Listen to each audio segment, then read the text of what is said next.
हाय दोस्तों, good morning. कैसे आप लोग। और आज एक दुखद खबर के साथ ये वीडियो शुरू करने जा रहा हूँ। मकसद एक तो ये है कि उनको श्रद्धांजलि देना और दूसरा आपको एजुकेट करना, अवेयर करना जिस कारण से उनकी मृत्यु हुई, कि वो कहीं आपके किसी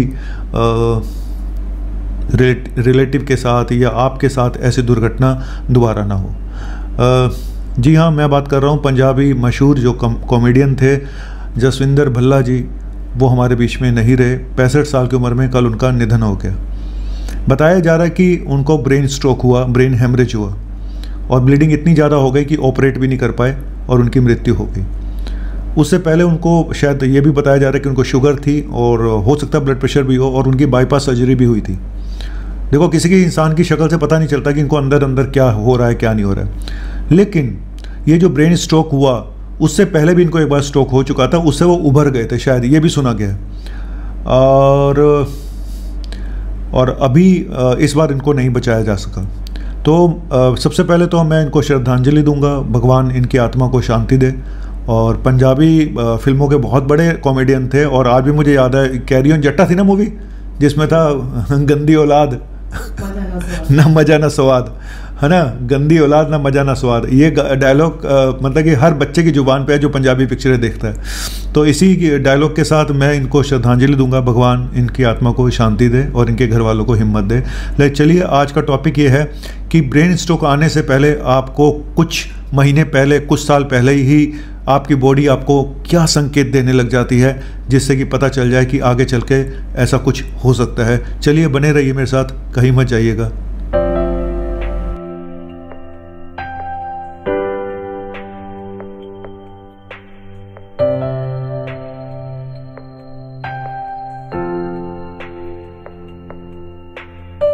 चलिए शुरू करते हैं आज का टॉपिक। और देखिए, ब्रेन स्ट्रोक ज़्यादातर लोगों को पता नहीं होगा कि ब्रेन स्ट्रोक होता क्या है। ब्रेन स्ट्रोक का मतलब एक आम भाषा में बोलते हैं लकवा मार गया, है ना।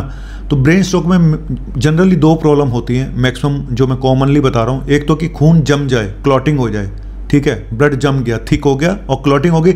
जैसे हार्ट में क्लॉटिंग होती है ना, कोई भी नस आपकी ब्लड वेसल में ब्लॉकेज होती है, कोरोनरी आर्टरी में, तो हार्ट अटैक हो जाता है। ऐसे ही जो सेरेब्रल आर्टरी होती है, वहाँ पे अगर थ्रोम्बोसिस हो गई, खून जम गया, तो वहाँ का जो ब्रेन का हिस्सा वो डैमेज हो जाएगा, वो पैरालाइज हो जाएगा, तो आपकी बॉडी पैरालाइज हो जाती है। या कुछ और जो सिम्टम आते हैं वो तो मैं बाद में बताऊँगा। तो एक तो हो गया ब्लड क्लॉटिंग, दूसरा होता है ब्रेन हेमरेज।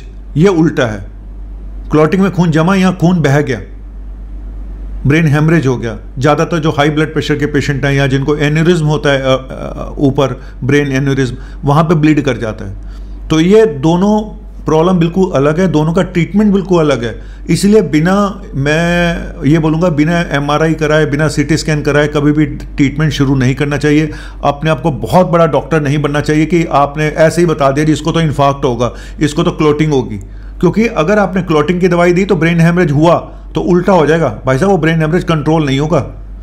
और जो जसविंदर भल्ला जी थे, इनकी बाईपास सर्जरी हुई थी, हो सकता है ब्लड थिनर भी ले रहे हो, एस्पिरिन चलती रहती है लंबे समय तक, तो उस वजह से भी कहीं इनको प्रॉब्लम ना आई हो, मुझे नहीं पता है। लेकिन ये बात है, जो लोग ब्लड थिनर पे होते हैं उनमें ब्रेन हेमरेज होने के चांसेस ज़्यादा होते हैं। इसीलिए हम कहते हैं कि अपने आप एस्पिरिन शुरू नहीं करनी चाहिए अगर आपको हाई ब्लड प्रेशर है तो, ठीक है। तो ये दो चीज़ें होगी ब्रेन स्ट्रोक की। अब मैं वो बात बताने जा रहा हूँ कि ऐसे क्या सिम्टम होते हैं जो पहले से पता चल जाते हैं। क्या ब्रेन आपको, क्या बॉडी आपको वार्निंग देती है? जी हाँ, बिल्कुल वार्निंग देती है। और उस बीमारी का नाम है TIA, transient ischemic attack. Transient ischemic attack. देखो, पहले ये सुन लो कि ब्रेन स्ट्रोक के सिम्टम्स क्या होते हैं। फास्ट बताया गया है, फेस की ड्रूपिंग, एक साइड का फेस आपका टेढ़ा हो जाता है, आंख में प्रॉब्लम आ सकती है, मुंह या आपका ये माउथ ऑफ एंगल टेढ़ा हो गया, एक, है ना। बोलने में दिक्कत हो रही है, आप बोल नहीं पा रहे हैं, आप समझ नहीं पा रहे हैं, कुछ आपको बताया जा रहा है तो आप, और देखने में प्रॉब्लम हो रही है, विजन में प्रॉब्लम आ रही है, एक हाथ में आपको वीकनेस आ गई, पैर में वीकनेस आ गई, या सुनपन लग रहा है एक साइड का, है ना। इधर का एक साइड का आपको कोई नमनेस लग रही है पूरे लेफ्ट साइड में या एक बाजू में, और कंफ्यूजन हो रहा है, आप समझ नहीं पा रहे हैं, आप कंफ्यूज हैं, आप कुछ और तरह से आपकी बातचीत में फ़र्क आ गया है, लोग कह रहे हैं ये तो हम इससे बात कर रहे हैं, कुछ और बता रहे हैं। तो इस तरह की चीज़ें जो होती है ना, ये एक स्ट्रोक के साइन होते हैं, इनको जल्दी पता लगा लेना चाहिए। ठीक है, ये तो मैं बता दिया। अब लेकिन जो मैं बताने जा रहा हूँ आपको वो है ट्रांजिएंट इस्केमिक अटैक। मतलब कि ये एक वार्निंग होती है, आपकी बॉडी वार्निंग देती है। यही सिम्टम आपको सिम्टम सेम ही होते हैं, सिम्टम सारे सेम होते हैं, लेकिन बॉडी आपको वार्निंग देती है। ट्रांजिएंट मतलब आपको एक स्ट्रोक का मिनी स्ट्रोक भी बोलते हैं इसको, टेम्परेरी स्ट्रोक, कि हुआ, सिम्टम आए और कुछ मिनटों में कुछ घंटों में ठीक हो गए। मैक्सिमम 24 घंटे लगते हैं इसको ट्रांजिएंट इस्केमिक अटैक आने को। सिर्फ मिनिमम आपको करीब सच बोलूं तो ज़्यादातर लोगों को कुछ घंटों में ठीक हो जाता है, कुछ लोगों को 24 घंटे लग सकते हैं। लेकिन यहाँ पे बहुत बड़ी बात है ट्रांजिएंट इस्केमिक अटैक के साथ कि 1/3 ट्रांजिएंट इस्केमिक अटैक को स्ट्रोक होके रहता है आगे चल के। तो भगवान ने आपको वार्निंग दी, अब या तो आपने उसकी सुनी नहीं, या आपकी किस्मत खराब है, या आपके डॉक्टर ने उसको सही से नहीं देखो अब हुआ क्या कि आप खड़े थे, आपको अचानक चक्कर आ गया और आप थोड़ी देर बाद पानी वानी पिया, आप ठीक हो गए। तो आपको लगा कि चक्कर आ गया तो ये तो आता रहता है, लेकिन वो ट्रांजिएंट इस्केमिक अटैक था, वो स्ट्रोक का एक वार्निंग थी, एक घंटी बजाई थी भगवान ने। ऐसे ही आपको बोलने में थोड़ी देर के लिए दिक्कत हुई है ना, उसके बाद वो ठीक हो गई, आपने कहा कोई बात नहीं, तो ठीक ही हो गई है। तो ये जो सिम्टम आए और चले गए, आपको देखने में थोड़ी देर के लिए प्रॉब्लम हुई और फिर ठीक हो गई थोड़ी देर में, तो ये जो सिम्टम आते हैं और ठीक हो जाते हैं, इसी को बोलते हैं मिनी स्ट्रोक।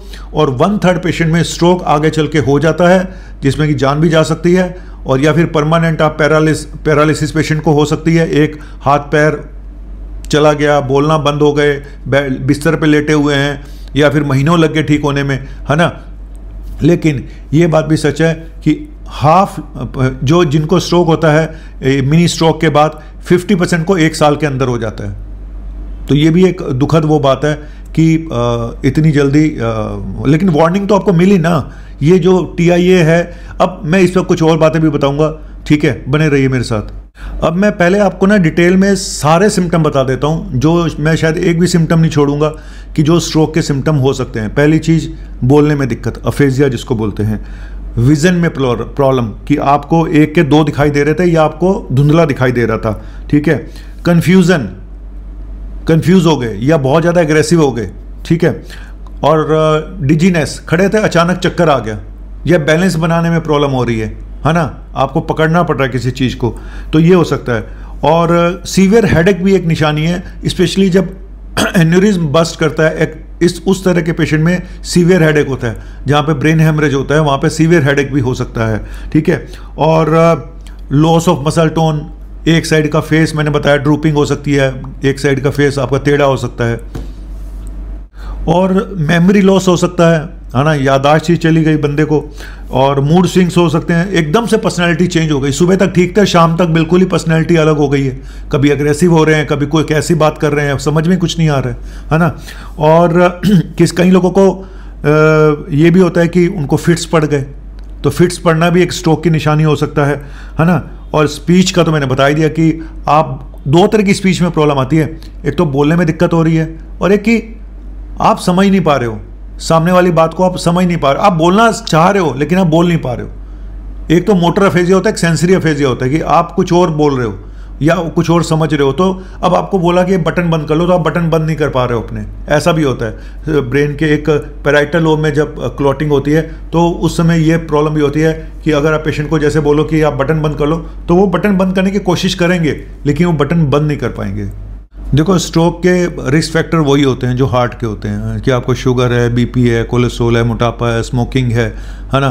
तो वही सारे रिस्क फैक्टर सेम ही है, क्योंकि क्लॉटिंग के तो सेम ही होंगे ना, तो कोई अलग से थोड़ा होने नहीं वाला, तो सेम रिस्क फैक्टर है, यहाँ पे भी वही रिस्क फैक्टर है। तो मेरा कहने का मतलब सिर्फ ये था कि जो मिनी स्ट्रोक होता है ये आपको वार्निंग देता है, लेकिन बहुत सारे लोग इसको जज नहीं कर पाते, कई बार डॉक्टर भी जज नहीं कर पाते हैं, तो इसीलिए बहुत सावधान रहना चाहिए। अगर ऐसा किसी को होता है तो उसका CT स्कैन, MRI, EEG ये टेस्ट करा के देख लेने चाहिए, ठीक है।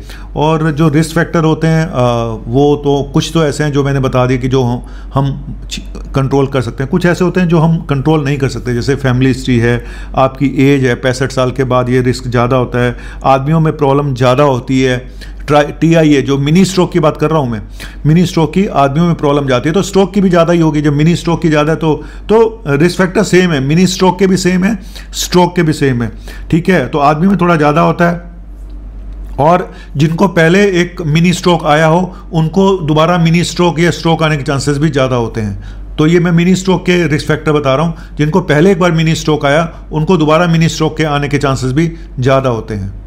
और एक बीमारी होती है सिकल सेल एनीमिया। जिनको सिकल सेल एनीमिया होता है उनमें भी स्ट्रोक होने के चांसेस ज़्यादा होते हैं, मिनी स्ट्रोक के भी चांसेस ज़्यादा होते हैं। Thank you. स्ट्रोक से बचने के लिए क्या टेस्ट कराएं? एक तो कंप्लीट हेल्थ चेकअप कराएं, अपनी शुगर BP कंट्रोल रखें, जो भी दवाइयां दी जा रही हैं उसको टाइम पे लें, और जो आपकी कार्डियोवास्कुलर, साथ में इकोकार्डियोग्राफी भी एक बार करा के देखें, एक बार कैरोटिड डॉपलर नेक का, जो ब्लड वेसल जो नेक की होती है कहीं उनमें तो कोई ब्लॉकेज नहीं है वो भी करा के देखें, और कोई पेरिफेरल आर्टीरियल डिजीज़ तो नहीं है, पैरों का भी एक बार डॉपलर करा के देखें, कोई पैरों की नसें तो नहीं बंद हुई पड़ी हैं, है ना।